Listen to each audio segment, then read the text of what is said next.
What is up?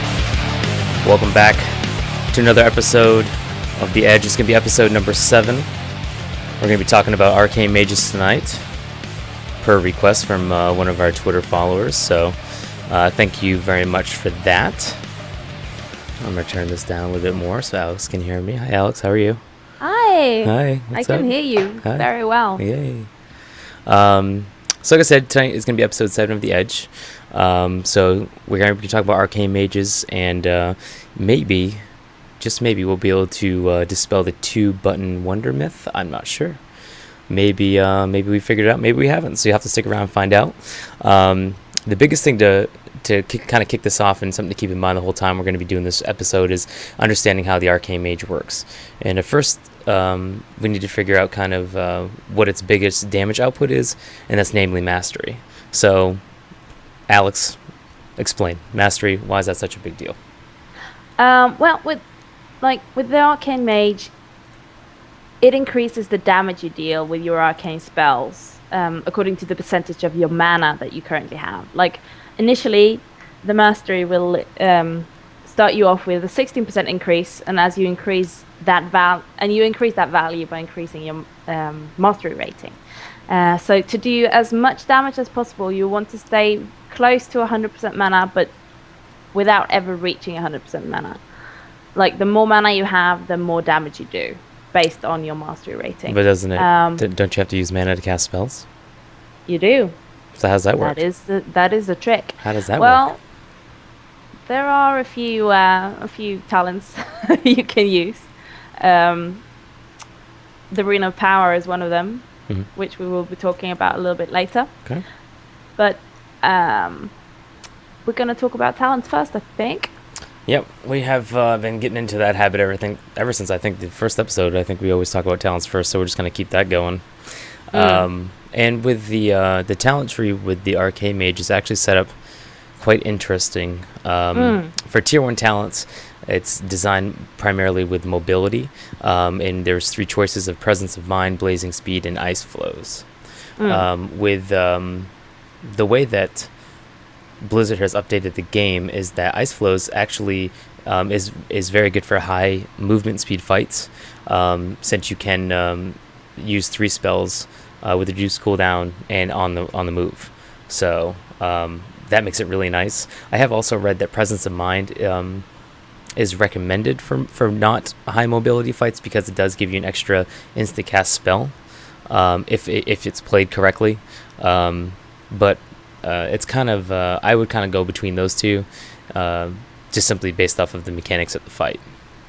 I mean, Blazing Speed is a very, very short movement speed increase, which could be a nice addition to Blink. I glyphed my Blink to have 2 charges instead, just like my monk has 2 charges of roll, which I prefer. But that is a choice you can make to, if there is a fight where you need to get away really, really quickly, where it's, a dire situation. So, I mean, you can, but I think I'd go with Ice Flows, just so you can cast spells whilst moving, which is, you turn into a hunter all of a sudden, which is really good. And this is not, Ice Flows, is it on? No, never mind. We'll get back to that later. Well, in that case, we'll move on to Tier 2. Tier 2 is, instead of mobility, it's now survivability, with Temporal Shield, Flame Glow, and Ice Barrier. From everyththing that I know, my mage isn't 90; it's like 56. So, I obviously haven't played at the high end, but from everything, the research that we do and everything that I've read, Temporal Shield should be your default choice, because it's off of the GCD. So it's not a DPS loss. So, but I know the Ice Barrier can be really good if you want to soak those really heavy damage mechanics from the boss. So yeah. I would spec into Temporal Shield just as a default and switch to Ice Barrier for certain fights where you where there might be attacks that will always kill you. But just because the temporal shield is off the general cooldown, that makes it you can just pop it at any time, which is just, Yeah. you don't have to wait to you can keep casting basically, which is really good for your DPS. Yeah, and that's all that matters. With it being off the GCD, it makes a huge difference too. I mean, if they put a GCD attached to the temporal shield, then you may not see it be a default choice anymore.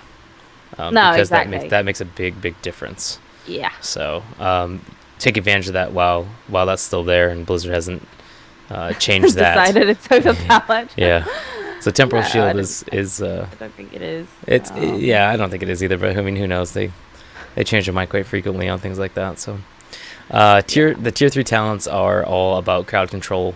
Honestly, it doesn't really matter which ones you choose unless you have a preference. Ring of Frost it can be nice for ads. You can use Frost Jaw, which silences and freezes the target in place for 8 seconds. Might be nice for an interrupt.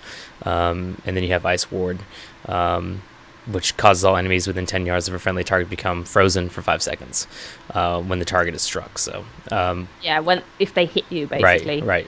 I think it all depends on your personal playstyle. The extra interrupt could be nice, I guess, with Frost Jaw. Yeah, Ring of Frost is good with ads. I've made just it does have a cast time though, so it's one of those you need to plan it. Right. Such as everything with this spec, I guess. Yes. Preparation is key. But I say Ring of Frost and Frost Jar are probably the most PvE oriented ones of these. Whereas Ice Ward would be, I would still not go with Ice Ward for PvP. I don't think Ring of Frost seems the best. Nicer. Yeah.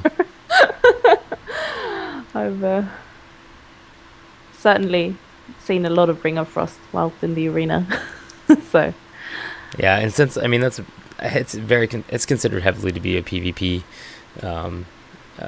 tier. So, like I said, which is kind of nice because you can switch it up and play. There's no penalty really for PvE on which one you use. So kind of, do whatever you like. That's one of the ones where it's literally.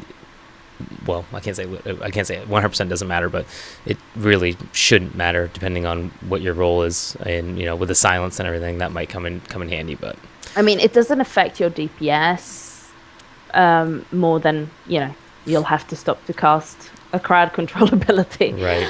That's basically just if your raid leader wants you to. We have a lot of ads here that we need to keep under control. Can you cast the Ring of Frost? Okay. On it. We actually talked a lot about that for how useless that tier is.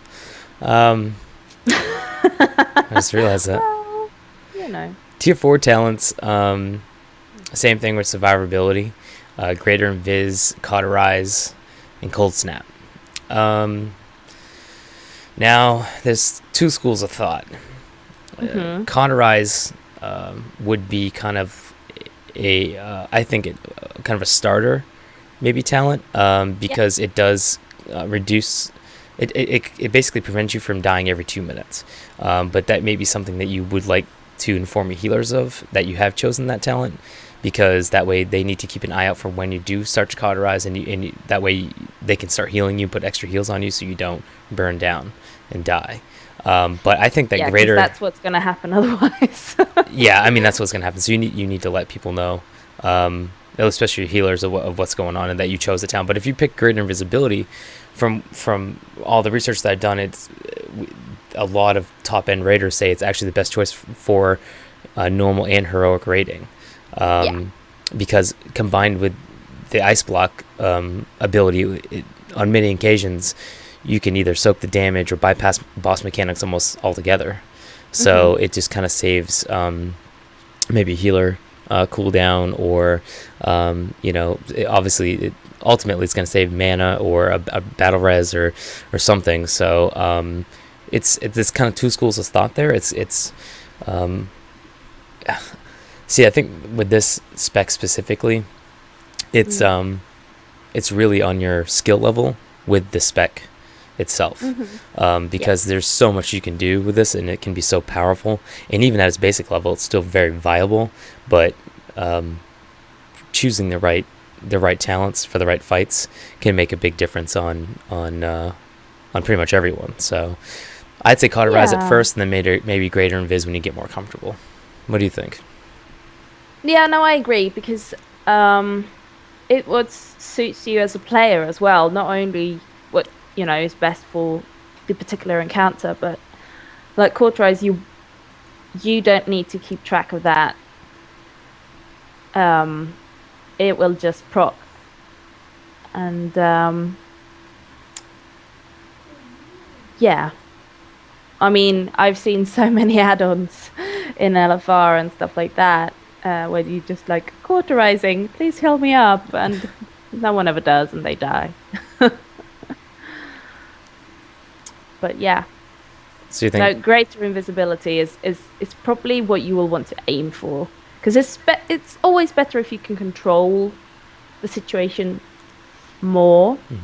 But if you have other things to focus on, like the rotation and stuff like that, you really, like, if you're picking up like an old ult that you've not played for a long time, then go with Cauterize, so you don't have to bother. Get your practice in on in LFR or whatever, and when you feel comfortable, switch to Greater Invisibility. Combined with Ice Block, it's you can, like you said, bypass many encounter mechanics and soak damage that would otherwise kill you, which is just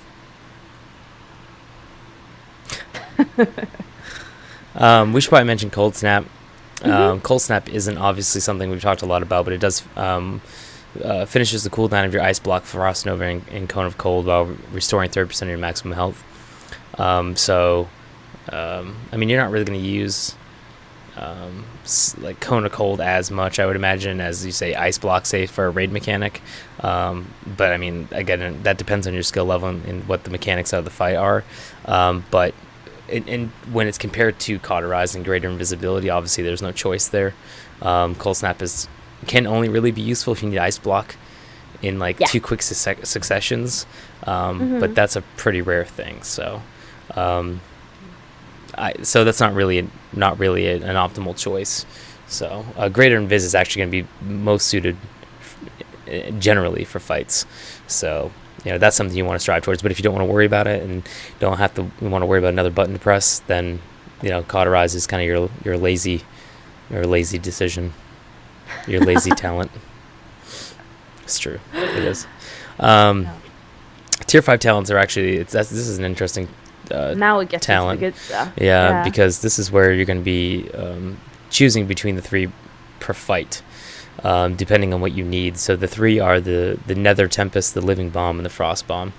The Nether Tempest actually is your second largest dot that you can put on a target. So that's just going to be used if you're not going to be fighting a lot of mobs at once. So for example, Frost Bomb you'd want to use if you have multiple targets, usually over 6 stacked together. Or if, say, for a Living Bomb, it's a little bit lower than that, maybe 1 target or 2 to 3 is best fit for those 2 talents. But with Nether Tempest, that's going to be your big dot, and it's going to add a lot of damage. So we're going to say it a lot, but knowing with this spec, knowing the fight and knowing your role in that fight it makes the biggest difference in terms of how you're going to attack your rotation, because no rotation is going to be the same for every. I mean, it's not like this is what you press every single time. It changes with every single fight, which actually makes this class very interesting. So this is why the tier 5 talents are so interesting, because it, you need to know for XY boss, we're gonna have a lot of ads. So obviously I'm gonna have to go with Frost Bomb, or there's no ads at all. It's just a single target fight. So Nether Tempest is actually gonna be your best bet. So there you go. Any more on that? I mean, for just the boss fight, go with Living Bomb, I'd say. Yeah, because that can be really good for a single target too. Yeah, that is probably the single target one you'd want to go with, I think. But like you said, depending on what kind of AoE situation you're facing, you might want to change your choice here. Um, but yeah, Living Bomb is what I'd go with for just single target boss fights. Or if you have ads that are spread out, it's also a very good choice. There we go. Yeah. So knowing the fight, figure that out, get that set up and ready to go. Tier 6 is actually really interesting too, because this is your mana management basically, with the Invocation, Rune of Power, Enchanter's Ward. Enchanter's Ward. What did I say? Did I mispronounce my words? Enchanter. Sorry, I'm kind of tired. That's fine. That's why I'm here. Tell you when you make mistakes. Thank you. I appreciate that. Yeah. Everyone that, especially with the update to Rune of Power, everyone has been using Rune of Power. Because you can have it down pretty much constantly, and it gives you a very large area to be in. I mean, you can be standing on the outside edges of the circle and still get the buff. And it regenerates 75% more mana and deals 15% increased spell damage while you're standing in it. You also regenerate 1% health every second. So this is why you will want to choose Rune of Power, because it mixes. Your mana regeneration is everything. Yep. And an increase of health is, that's just good for survivability. And 50% increased spell damage. Well, you'll get that from the other ones too. But this just synergizes well with Arcane Charge, which is basically the whole point of this spec. Exactly. Like if you were to choose Invocation, which removes the cooldown of Evocation, you gain something called Invoker's Energy. It lasts 1 minute and increases your spell damage by 15%. It's really good. But you passively regenerate 50% less mana. Which is terrible. That's no bueno for this. You don't want that. No. So, that is... that's basically what you want. Yeah, just go over Rune of Power. There's really nothing else you should do here. Yeah, and Enchanter's Ward, I mean, that will restore mana for you, but it's not going to be as strong as Rune of Power, so don't choose that. It's really not even worth talking about. I mean, because Rune of Power is so strong, like I said, and with the synergizing with Arcane Charge, it's Rune of Power is what you need. So moving forward from the talents, with glyphs, there's a couple interesting glyphs that we could talk about. Do you wanna start off with some glyphs? Which I know you always like interesting glyphs. I like interesting glyphs. Yeah. I mean, Glyph of Evocation is an interesting one. When I was speccing my mage for Arcane, I was like, oh, this sounds good. Hang on, where is my evocation? Until I realized Rune of Power replaces evocation. So don't do that mistake. But it adds a self-healing component to it. Right. Just more survivability. It's a good default glyph. But I mean, there's not really a mandatory major glyph for you. I mean, some of your glyphs will increase your DPS, but just for certain situations, and not just in general. So it's I also went with Glyph of Counterspell, so you can interrupt whilst channeling or casting. Yep. I mean, when you're on interrupt duty, that's really good. Glyph of Mana Gem is really good too. It's recommended for longer fights. because it now creates a brilliant mana gem, which holds up to 10 charges. So you get extra mana charges out of that, which is nice because keeping your mana high is the whole point again of the spec. So, and when we get to talk about cooldown usage, we will talk about more about your mana gem as well. And I mean, Cone of Cold increases the damage by 200%. If you have a lot of ants that are pretty low, your Cone of Cold can be really, really useful to deal with them. Yeah, that could be nice. I mean, the only one that's really necessary or really mandatory is Glyph of Evocation. That's really the only one that's because it's meant due to the healing that it gives you. It's kind of mandatory. The rest are situational. I mean, and that's it's hard to keep saying it over and over again, but with certain specs, I mean, I know with other episodes we've said the same thing. It's like, well, depends on how you play, or depends on. We're like a broken record when it comes to this. Yeah, but it's the whole point is that it's true. I mean, you can't. Yeah. We can't tell you. I mean, we could go over every single fight of every single, of everything and tell you, okay, specifically, this is exactly what you knew, but that would be a 6-hour-long show, So, making sure you know what you need and to glyph appropriately for the fight makes the biggest difference. And trust me, if you do it, you do your research and you understand, you'll totally understand by the end of it that we weren't messing around. Well, one other glyph that could be worth mentioning is Glyph of Remove Curse. Like, if you have to decurse yourself many times during the fight, this could be good because that will temporarily boost your damage, and that will more than compensate for the global cooldown that you will have to use to cast Remove Curse. So that, like you just said, depending on the fight. And the glyph I mentioned before that adds 2 charges to Blink is the glyph of Rapid Displacement. You have now 2 charges on a 15-second recharge time, I just Blink will no longer free you from stuns and bonds, so you need to consider that. But this is great. I love this. So again, situational. But like I said, the mandatory evocation is the only really mandatory glyph that you need. Play around with the rest, see what you like, and see what works on those specific fights.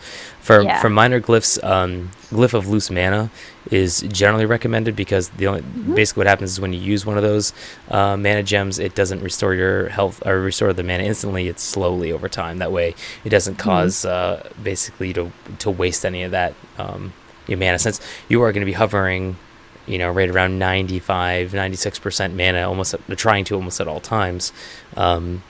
You don't want to waste any of that you're regaining back. So if you pop that mana gem, you can start being a little bit more heavy on the usage of your abilities, because you're getting mana back. So Glyph of Momentum allows you to blink in the direction which you're going,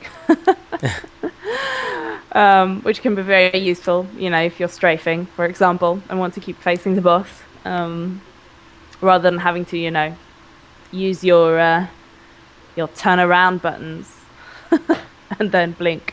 You can just start moving sideways and blink will blink you that way, or that way. That's always or nice. Whatever way you want, maybe backwards. I've not tried it. I don't know. I mean, monks can roll backwards, so I'm pretty sure you'll be able to do the same then. So that's pretty much it for glyphs. I mean, it's pretty. It's pretty simple. There's so many minor glyphs that are just. Yeah, oh my god, yeah. If I talked about those, I'd fall asleep myself. No, they're just for fun. Yeah. Polymorph into a cute little polar bear. It's always a nice thing. It's for the aesthetic loving people. Nothing that will help you do more DPS unless it really, really motivates you to see a little baby blizzard bear. I don't know. Well, I guess some people get happy when they see baby animals. So they do. Yeah. I did not know that. Why do you think people link like cat pictures all the time? Because they got nothing better to do? I don't know. Because it makes them happy when they look at them. They also send around other kinds of pictures. Oh. Of anything. I don't know what kind of pictures you're receiving. It could be anything. What about the Dos Equis guy? The old man who's always like, with his face, all like he's thinking deep. Oh, sorry, never mind. You're in Sweden. Oh, God. Okay, never mind. I'll show you after. Okay. I'll show you after the show. Something else. Let's talk stats. Yeah, something else that's really easy for this spec is the stat priority, which makes Sean very happy. Which makes me very happy. It's literally, this is all I have to say. It's intellect, hit rating until 15%, and then the mastery, which is super important, haste, and then crit. So pretty much just intellect, hit, then mastery. Done. That was nice. Yeah. That was nice. I love it. I love not having to be able to try to break this down 100 different ways. Intellect obviously is your primary stat. You're going to look for this in almost every upgrade, which you're going to get anyways. Provides you with spell power and increased damage of your spells, and increases your critical strike. So that's why crit is not as important in this spec. Mm-hmm. Of course, hit decreases the chance of your spells that will miss a target. 50% is what you're shooting for against raid bosses, so that way you won't be missing anything. Mastery, thanks to Mana Adept, causes your damage to scale with the amount of unspent mana. So this is something we already mentioned earlier in the beginning of the show. And that's why that's super, super important, which we'll go into a little bit more detail after. And of course, haste is what haste is supposed to do. Casting speed and mana regeneration goes faster. And crit is crit. I mean, I don't need to explain haste is a little, it will increase your mana regeneration, which is really good, but it will also mean that you're spending your mana a lot faster because you're casting faster. So it's a two-edged sword. Let's see. Yes. So we did put a little note in our notes about hit capping. Most races require 5100 hit rate to reach the spell hit cap, but obviously on others it's not quite as high. So just depends on what you're playing. If it's a Draenei or a gnome or human, 4700, little over 4700 is what you need. So, but a lot of people will ask, they use auto reforging and ask Mr. Robot and all that kind of stuff. So you really don't have to worry about. No one's thinking for themselves anymore. Yeah, the numbers anymore.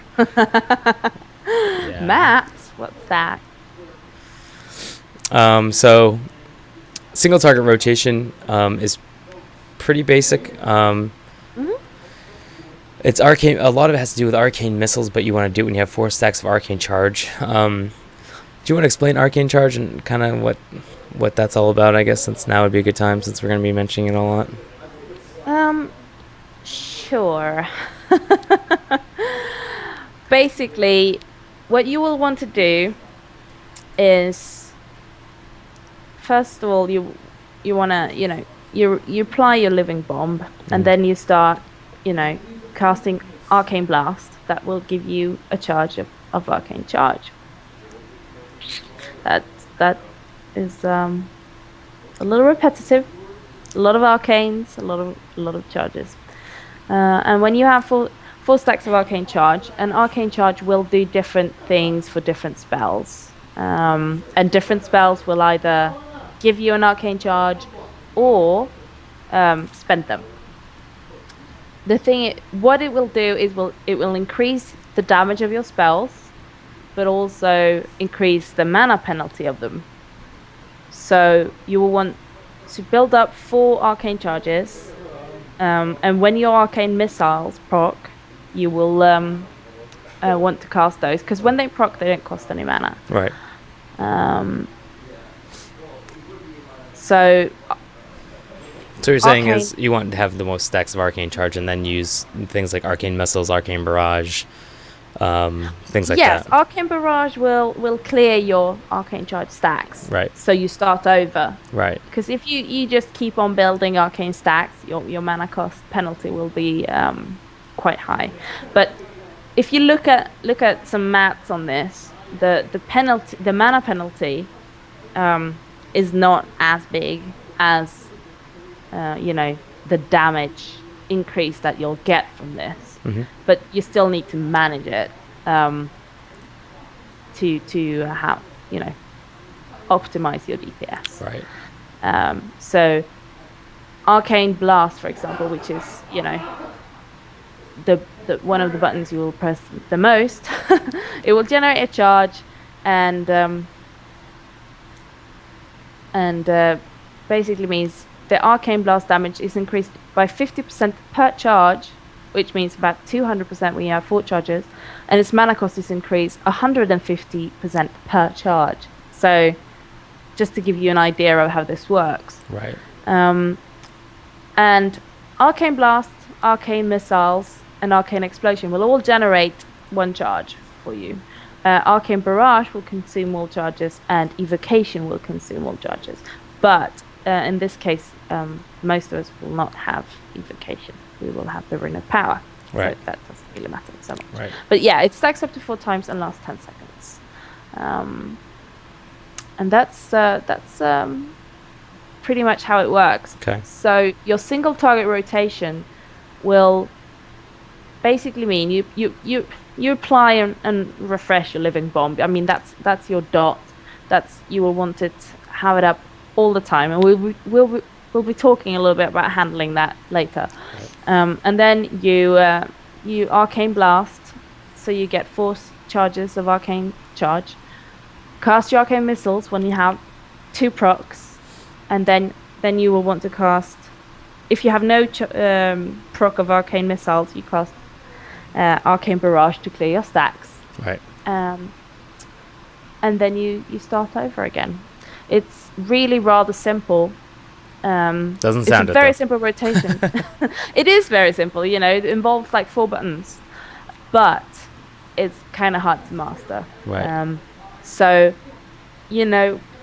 as we were talking about earlier, dispelling the 2-button wonder myth. I mean, back in Kata, it was a one button wonder almost.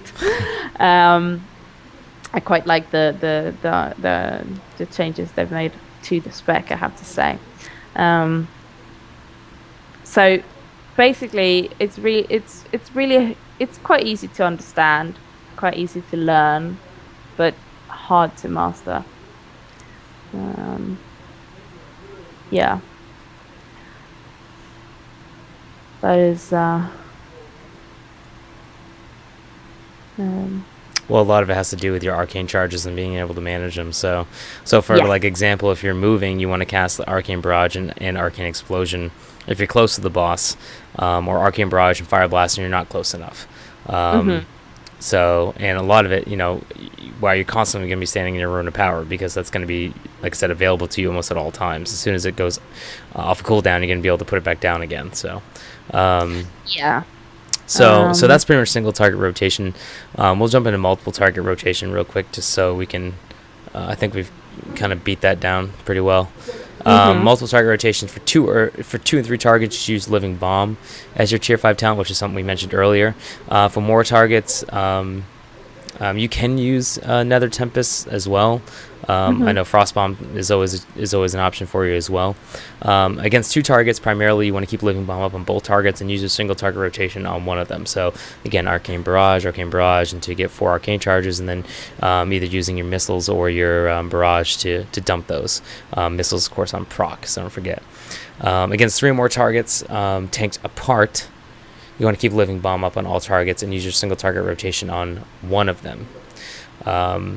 This all this stuff's pretty basic. I mean, this is something you would do probably without even us telling you to do that, because you know that what your Living Bomb does as a talent. So as it goes around and it spreads all the damage around. When 3 tanks are charged together, you can basically do what you have been doing, but then cast Arcane Barrage at 2 arcane charges rather than at 4. And that's going to give you a lot more damage done to those adds, right? There's no need to charge it to 4. And not spend so much mana. Right. So because you'll just have 2 charges and then you'll clear them with the Arcane Barrage. But it's amazing like how important all these is, because like one's like 2 targets, one's 3 targets, one's 4, and then we have 5. So all these notes so it's like, it's funny. It's like you're playing and you gotta like count like, okay, 1, 2, 3. Okay, there's 4 people. So now with 4, if they're tanked together, then you want to, like, for example, you could keep your Nether Tempest up on all the targets, because that's your, like, you get your second highest dot that you can put on your target, and then you can keep doing a single target rotation on one of them. But same thing, now you want to do Arcane Barrage at 3 arcane charges instead of 2, and then against 5 more targets, same thing.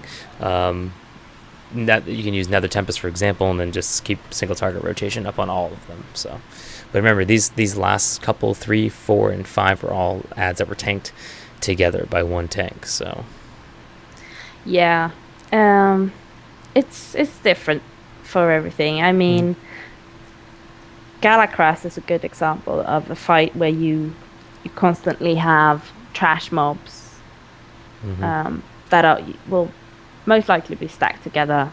Most of them. I mean, there are a few ranged ones, and that would be an excellent time to actually go for like a frost bomb. Right. But it's very different depending on the fight. Definitely. I mean, if you look at the protectors, there you have ads that are more spread out all over. You have three bosses, and they all summon different ads, and they're running all over the place. And you have one tank over there and one tank over here. And that might be a better. I mean, there are a lot of ads, but they're spread out. So,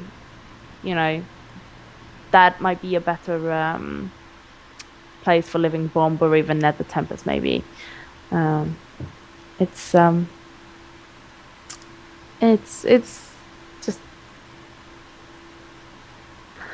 situational. I'm trying to avoid this word because my goodness, it's not going to work. I've said it a lot, but it is what it is. Something we haven't mentioned yet is obviously you want to keep your mage armor up at all times. For this spec. I figured we just, we had it in the notes, but I figured I'd just kind of throw that in here. I mean, as a mage, you always have a mage armor up. Yep. Well, not your mage armor, frost armor or mage armor, right, or molten armor. Right. And in this case, you want mage armor because it will give you more mastery. Right. And mastery is key. And that is what you need. So mage armor is what you want to keep up most of the time. We can jump into cooldowns. There's 3 major cooldowns you have, which is Arcane Power, Altered Time, and Mirror Image. Yes. So Arcane Power is actually your main cooldown. It should be used whenever you can absolutely use it, and you always want to try to use it in combination with synergize it with your potions and trinkets and other types of damage increasing abilities or items. So if the boss is going to increase your damage as part of the mechanic, obviously you want to hold off, and then you want to synergize that with that mechanic for the boss as well, because obviously that's going to boost the amount of DPS you're going to receive. So I know we had put in a couple of examples here. I mean, if you look at Horadin, every time he rushes one of the gates, he takes more damage. Shell, yeah. But I mean, it depends if you're on Horadon. It depends if you're interrupting the heal, obviously. Right. Otherwise, you won't DPS him until further down the road. But and just go for the ads. But like Tortoise, he also has periods of time when he takes increased amount of damage after you. I think it's after you kick one of the turtles towards him. I can't remember now. Shell concussion, yeah. It's been so long. But yeah, his shell cracks and those are just a couple he takes more damage. Examples. So exactly. You know what I mean. But for the maximum effect, obviously, you're still working with your arcane charge. So you want to try to have 2 procs of arcane missiles and 4 stacks your arcane charge again before activating arcane power. Okay. Yeah. But it doesn't change much when you do activate the arcane power, since your spells do cost 10% more. You just need to simply adapt your rotation so that you don't go below 80%. So you basically use Arcane Barrage more. Yeah. Yeah. So because that's, if you go below 80%, then there's some problems, and then Arcane Power is going to hurt you more than help you. So in the long run. Yeah. And your second cooldown is Alter Time, which is a really fun kind of spell, I have to say. It returns you to your current location health map with mana buffs and debuffs when you cast it. Either you can control it yourself and cast it a second time, or you just wait for the duration of 6 seconds. I mean, you can use it to bypass, encounter mechanics and all that, but you will want to use it as a DPS cooldown rather than a survivability cooldown. Yep. So it's like a Bloodlust or Heroism. It's the same thing. Yeah. And what you do is you cast all the time after using all your other cooldowns, potions, arcane power, etc., and you let it run its course, and it will enable you to get 6 more seconds of those cooldowns. So make sure you have 4 stacks of arcane charge, and when Alter Time is about to expire, cast Arcane Barrage to consume the stacks, because when it ends, it will reset to 4. And this is also where we bring up the mana gem in order to get it should be the most mana out of it. Yeah, you want to use it during Altered Time. Yeah, exactly. Try to save it for Altered Time. And if you use the Glyph of Loose Mana, it will cause your mana to be restored over time during the 6-second buff. And so use your mana gem before casting Alter Time, and then it will just double the amount of mana you'll get back. Yep. It's a really clever way of making sure that you have enough mana. The last one is Mirror Image, which is not really that huge of a DPS increase. It's nothing like Alter Time, but you want to be able to make sure that it is lasting for its duration of 30 seconds. You don't want to use it well. Mechanics coming up with the boss is going to be taking no damage or is going to be going away. Or Ragnaros is diving down into the lava or something. I don't know. You want them to be able to attack the boss for the entire duration in order to get the most out of your mirror images. It's a little sad that they're not, have a huger impact because they're really, really cool. But I guess I know a lot of people pop them before the fight too, like right around 2 or 1 seconds, because normally a boss isn't going to have a mechanic in the first 30 seconds of the fight that's going to make it so they're not taking damage, unless that's unless you already know that, you got to fight the ads first before ads before the boss comes down or something like that, but a lot of people that do, I know, blow it a little early. So I mean, if speaking of that, we can take a look at your opening sequence when before you go into your whole 4-button rotation. And just like you said, you can before the pull, you can cast your mirror images. You put down your Rune of Power, you use your potion, and start casting Arcane Blast. When you need to time this very well, obviously, because the tank. Well, it's about every 1 second, so it's boom, boom, boom. Yeah, 4 seconds, 3 seconds, 2 seconds, and then at the pull you cast your Living Bomb or your Nether Tempest if you've chosen that. But go with Living Bomb. And after the pull you spam your Arcane Blast, and save your procs of Arcane Missiles. And as soon as you get your proc,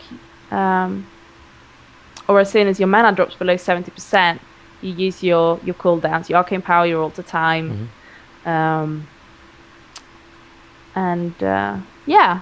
That's basically what it looks like. It's not complicated. It's a matter of timing more than anything else. Keeping your dots on the boss. And also, this is what I mentioned earlier, with Living Bomb or whatever you're using that applies a dot, Nether Tempest. if there is periods of time when you're gonna have something that will improve the damage of the hot, you will want to just, like Living Bomb, you want it to run its course and then it explodes, but you can it's quite good if you just clip it and right before that period of time expires, because that means that it will continue on to have the buff to its hots even after the buff has disappeared. If that makes any sense. I know that wasn't the most eloquent. I kind of lost you, I'm not gonna lie. Be. I'm like, yeah, don't know what you're talking about. But that's why it makes this spec so difficult to get really good at, because you can do the basics and put a pretty good numbers, but learning how to master your arcane charges and knowing how to use your mana adept is a pretty big deal too. So I don't even think we've talked a lot about mana adept, have we? I don't think we really have. Basically, it's a unique proficiency that you gain with arcane. So it increases the damage you deal according to the amount of mana, but you start with a 16% increase. So I know we mentioned this earlier, but it's important to keep that in mind, because that's why when we said earlier you don't want to really drop below like 95, 90, somewhere in there, because you don't really realize that even though it's a small amount of damage. So if you're like, say you're at sub 10%, you'd be doing, increase of about 2% of the damage. But if you're at 100%, or if you're at 75%, let's say, because you're still kind of new to it and you're getting used to it, you're going to be doing 15%. So that's an extra 13% more damage in all of your arcane abilities. And that is a lot. So making sure to have those things like Rune of Power down and making sure to keep that mana up and balancing those mana gems makes it... so the difference between doing 15 or even if you're close to 100%, that's almost 20% increased damage versus say like 25%, where it'd only be like 5% increased damage. And that's where you're going to see your numbers go from pretty good to pretty awesome. And everyone's going to say, well, that's not fair. Arcane is such an easy class or an easy spec to play. And it's like, well, actually, it's not. It is at its, face value a very easy thing to do, but when you really stop and take a look at it, it's a lot more complicated with the arcane charge and the mana adept systems running. It is all about mana management and timing. So definitely, I think it's an interesting spec, because at just first overlook, you're just like, oh wow, this is really simple, and then when you actually try it, turns out it's not. You don't need many more buttons, because that would those 4 are more than enough in combination with the cooldowns, obviously. Yeah, seriously.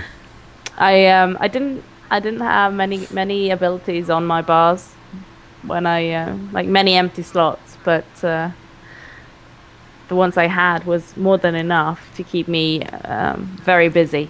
I mean, they've been talking a lot about ability bloats, and that they want to remove abilities in order to, make it all a little bit more sleeker and easier. And maybe like an Arcane Mage is a nice example of how it can look and still be challenging. Yeah, I never really thought about it like that, but that's true. Yeah.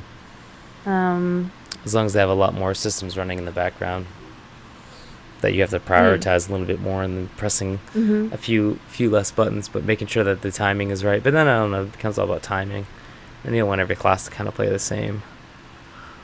But it's interesting how they did change it, so in correlation with that big argument that everyone said that they did have too many they were just kind of plagued by too many buttons.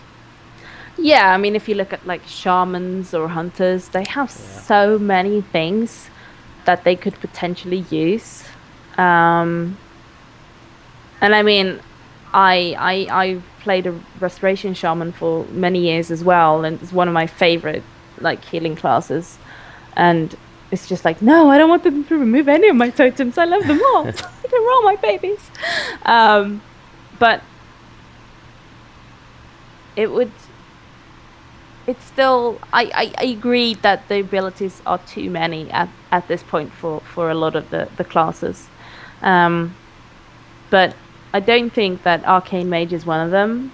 I mean, maybe they could stand to remove a few of the frost spells. I mean,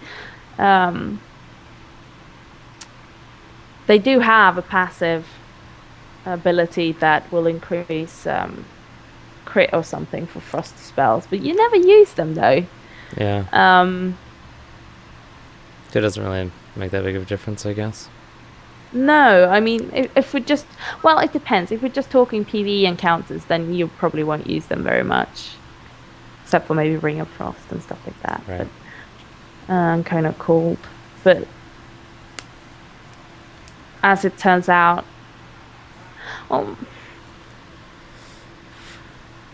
yeah, that's a whole nother discussion. I think we're getting very far off topic. Per usual. You know, hey, I'm still talking about, mages and That's not true. something other. That's true. Way off. That's pretty much it, though. I mean, that's pretty much what we have to say about this class and this spec. I mean, it's a lot to. At first, it's not so much to take in, but then towards the end, I even kind of get lost a little bit sometimes. So, a lot of it comes with practice. It's just doing the rotations and figuring out the glyphs and the talents and knowing the fights and keeping the charges up and making sure to use the right the right skills when the talents or when the charges are at 4, and depending on the situation, depending on whether it's altered time or not. So I mean, there's a lot to it. Mm-hmm. So for anyone that sits there and tells you that this class, the spec is super easy to play, it's to play it very, very well, it's actually not very easy. So, and it takes a lot of time to really to play it out. From everything I've read and all the research I've done, they said that it wasn't just something you just pick up and be, get the timing just perfect every time. It just doesn't work that way. So there you go. Mm-hmm. All right. Well, I am. So I think we've officially dispelled the myth. Just saying. Mm. So suck on that. There you go. You just couldn't help yourself, could you? No, I couldn't. You went through the entire show. I know. That's because I'm tired. That's because I'm tired. All right. Okay. I'm gonna wrap this up because my eyes are getting heavy. But do you have anything to add? Anything to say? Anyone to hi, mom, whatever kind of thing? Hi, mom. No. You good? Not really. Okay. Well, make sure to follow Alex on Twitter. Twitter handles are over her name, same thing as mine, same thing as our shows. It's right in the middle. Make sure to check out bluespro.com. There is going to be some pretty big changes coming up with some things, so make sure to go over there and check that out. And there's always a bunch of really good articles, news, and a whole bunch of stuff as soon as it's released. So go check out bluespro.com for all of that. Mm-hmm. And if you are good, I am good as well. So I will play the music. I will send us out, and then we will tweet something here probably in the next couple of days to figure out what we're going to do for next week. Yeah. We take requests. Hint, hint. Oh, we'll just keep picking. Yeah. I'll keep picking something that I all know. My favorites. Yeah, me too. So, all right. So that's going to do it for us this week, guys. You guys have a good night. We'll see you next week.